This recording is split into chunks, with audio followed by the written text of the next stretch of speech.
Salam pemirsa. Situasi politik dan militer di Timur Tengah tengah bergolak. Setelah Donald Trump kembali terpilih sebagai Presiden Amerika Serikat, kebijakan luar negeri AS di bawah kepemimpinannya langsung menunjukkan arah baru yang signifikan, terutama bagi Israel. Dukungan Trump kepada Israel dan lampu hijau untuk operasi militer memberikan Israel kebebasan yang lebih besar dalam mencapai kemenangan atas musuh-musuhnya di wilayah tersebut.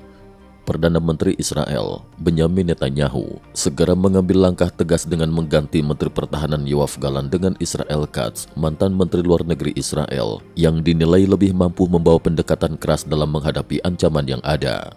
Seiring pengukuhan Trump sebagai presiden, Netanyahu mengumumkan gencatan senjata di Laut Merah, pertanda untuk mengakhiri kekerasan dan fokus pada strategi jangka panjang.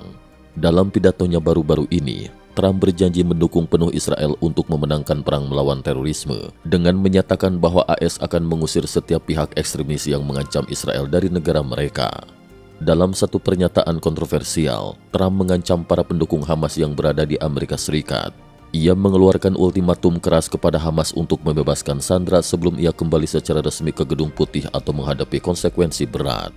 Peringatan ini diikuti oleh keputusan Qatar yang memerintahkan pejabat Hamas yang tinggal di negara itu untuk segera meninggalkan wilayah mereka. Menurut pejabat senior AS, Qatar telah meminta Hamas menutup kantornya di Doha atas desakan Washington, menandai perubahan sikap terhadap kelompok ini. Langkah-langkah keras Israel untuk menghabisi kelompok Hamas diikuti oleh upaya memperkuat kehadiran militernya di perbatasan dengan Lebanon, menempatkan Hizbullah dalam posisi yang sulit. Iran dan Hizbullah terlihat waspada, terlebih dengan kehadiran besar-besaran militer AS di wilayah tersebut. Skuadron F-15, puluhan pesawat tempur, serta 6 pembom B-52 telah ditempatkan di pangkalan udara Al-Udaid di Qatar sebagai sinyal kuat dari AS. Iran yang saat ini tengah meninjau ulang taktiknya menunjukkan kekhawatiran atas dukungan penuh Trump terhadap Israel. Menghadapi kekuatan AS, Iran merilis video ancaman terhadap Trump, mengingatkan publik dunia atas perintah Trump pada 2020 yang menewaskan Jenderal Qasim Sulaimani.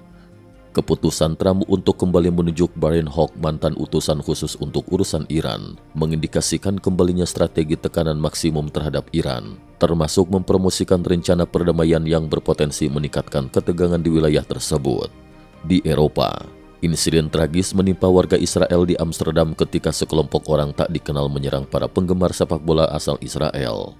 Serangan ini mengingatkan kembali akan tragedi Munich 1972, di mana kelompok teroris Black September menyerang atlet Israel selama Olimpiade.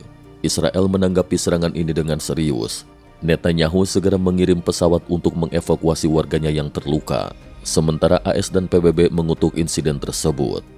Kemenangan Trump juga berdampak pada konflik di Ukraina, di mana pasukan Ukraina berhasil menewaskan Mayor Jenderal Rusia Kremensko dalam serangan drone di Donetsk. Insiden ini merupakan pukulan besar bagi komando Rusia, dan sejauh ini media Rusia belum memberikan konfirmasi resmi terkait detail kematian tersebut. Presiden Ukraina, Volodymyr Zelensky, dikabarkan akan menghadiri pertemuan komunitas politik Eropa di Budapest untuk membahas penguatan otonomi pertahanan Eropa dalam merespon dinamika baru yang terjadi. Sementara itu, Amerika Serikat kembali memperkuat pernyataan kekuatan militernya dengan meluncurkan rudal balistik Minuteman III dari pangkalan udara Vandenberg sebagai sinyal kesiapan nuklir. Keputusan ini bersamaan dengan peringatan dari Trump bahwa AS tak akan lagi memberikan perlindungan bagi negara-negara Eropa yang tidak berkomitmen mendukung Ukraina. Pernyataan Trump yang mendukung penuh Israel untuk memenangkan perang melawan terorisme memberikan tekanan berat pada sekutu Iran di Timur Tengah, khususnya Hizbullah dan Houthi.